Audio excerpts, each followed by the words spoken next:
So hello everyone, good morning বন্ধুরা। তোমরা সবাই কেমন আছো? আশা করি সবাই খুবই ভালো আছো। আর আমার কথা ছাড়ো, এদিকে কাল থেকে আমাদের কিন্তু প্রচুর বৃষ্টি হচ্ছে।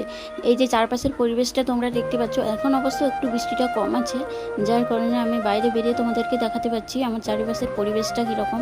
আর এদিকে আমার ব্রাশ করা কিন্তু অলরেডি শেষ হয়ে গেছে। এখন গামছাটা নিয়ে তাড়াতাড়ি করে মুখটা মুছে নেব। গামছা দিয়ে ভালোভাবে মুখটা মুছে নেওয়ার পর চলে এলাম কিছু খাওয়ার জন্য। ব্রাশ করার পর আমি কিন্তু না খেয়ে একদমই থাকতে পারি না। আমাদের গ্রামে কিন্তু অনেক মানুষই আছে যারা কিন্তু ব্রাশ করার পর কিছু খায় না, একেবারেই রান্না করার পর 9টা-10টার দিকে খায়। আমি কিন্তু একদমই পারি না, সেই জন্য গুনে গুনে কয়েকটা বিস্কুট নিয়ে নিলাম। তোমরা কে কোথা থেকে আমার এই ভিডিওটা দেখছো অবশ্যই কিন্তু কমেন্ট বক্সে জানাবে। আমাদের এদিকে কিন্তু কাল থেকে প্রচুর পরিমাণে বৃষ্টি হচ্ছে। বৃষ্টি একদমই কমার নাম নিচ্ছে না। আজকেও বৃষ্টি হচ্ছিল সকালে, এখন একটু কম। মেঘ ঢেকে পুরোপুরিভাবে অন্ধকার হয়ে গেছে। জানি না এই বৃষ্টি কবে থামবে। আর এইভাবে বৃষ্টি হতে থাকলে কিন্তু গ্রামের মানুষের ভীষণভাবে ক্ষতি হয়ে যায়। আমাদের কিন্তু কয়েক মাস পরেই ধান চাষ শুরু হবে, সেই জন্য আজকে থেকে কিন্তু ধানের বীজ রোপণ করা হয়ে গেছে। সেগুলো কিন্তু জলে ডুবে যাচ্ছে বারবার বৃষ্টির কারণে। আর সেগুলো যদি না হয় তাহলে কিন্তু আমাদের মতো গরিব মানুষদেরকে বিপদে পড়তে হবে। আর এখন কিন্তু আমি বিস্কুটটা খাওয়ার পর খেয়ে নিলাম 1 গ্লাস জল।